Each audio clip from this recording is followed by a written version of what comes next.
Et c'est parti pour un nouveau coup de main pour l'emploi avec vous, Jérôme Laverny. Bonjour Jérôme. Bonjour Benjamin. Au programme aujourd'hui, on va parler d'intérim avec des opportunités sur le long terme, car on parle ce matin du secteur du BTP, secteur fortement sous tension. Quand le bâtiment va, tout va, disait le député creusois Martin Nadeau, et c'est ce qu'on va vérifier aujourd'hui. Oui, avec Synergie, le groupe Synergie, nous sommes avec Gaël Huot, responsable de District Île-de-France, spécialiste. Bonjour Gaël Huot. Bonjour. Et merci d'être avec nous ce matin sur Sud Radio. Je disais, secteur particulièrement sous tension en ce moment, le BTP, c'est ce que vous vérifiez au quotidien ?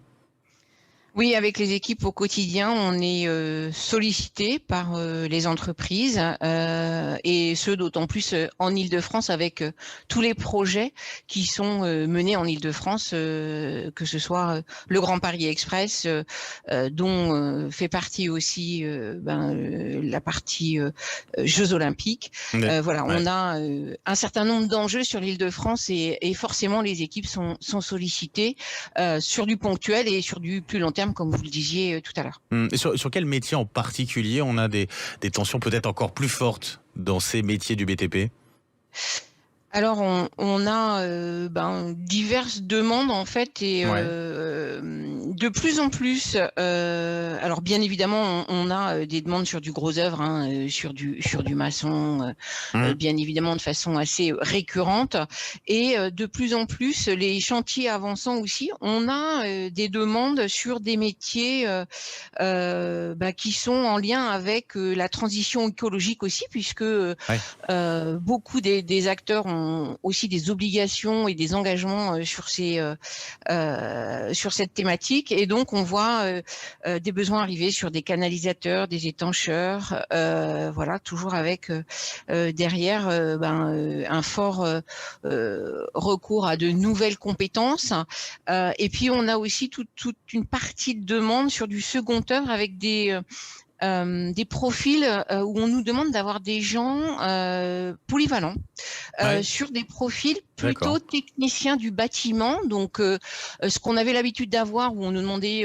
ou du menuisier ou du plombier ou de l'électricien, là on nous demande plutôt des techniciens du bâtiment qui seraient polyvalents et qui présenteraient des aptitudes aussi bien en menuiserie qu'en électricité qu'en plomberie. Et pourquoi alors du coup ce changement-là peut-être Alors, je pense que en fait les entreprises, et notamment ça se vérifie beaucoup sur toutes les entreprises qui répondent aux appels d'offres de certaines des collectivités locales, comme les bailleurs sociaux, où il faut que les gens soient polyvalents pour pouvoir intervenir sur un certain nombre de petites missions, de tâches différentes, tâches différentes, où on va pas faire appel à un menuisier parce que c'est pas que ça, ou à un plombier, où on a besoin de gens plutôt polyvalent, en tout cas sur cette partie seconde œuvre. D'accord, Jérôme Laverny. Alors une petite observation à l'adresse de nos auditeurs, c'est vrai que les métiers du bâtiment payent aujourd'hui sans doute le mépris dans lequel on les a tenus du point de vue de l'orientation, et puis pour certains métiers l'ignorance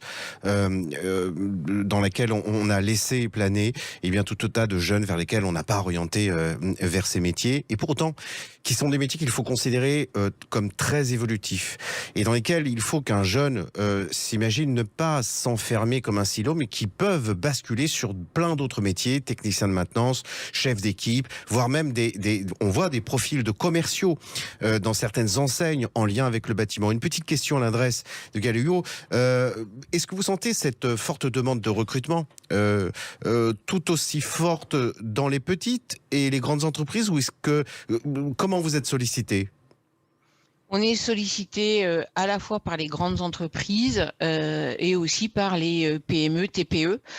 Et comme vous le disiez, Jérôme, aussi bien sur les métiers que vous avez pu citer ou que j'ai pu citer, et aussi sur des métiers d'encadrement, aussi très évolutifs, sur du conducteur de travaux, du chef de chantier, mais où il faut qu'on soit aussi agile et que nos candidats soient agiles, parce que on leur demande bien évidemment de montrer différentes facettes et d'être aussi là polyvalent, d'être capable de s'adapter à l'évolution des marchés et des obligations des entreprises. Ce qui veut donc dire qu'un acteur de l'emploi comme Les Synergies peut être un marchepied pour un candidat, soit pour des missions d'intérim qui lui conviendront très bien, soit pour une intégration au long cours dans le secteur, soit, pourquoi pas, pour basculer sur un autre relativement différent mais ayant des points connexes.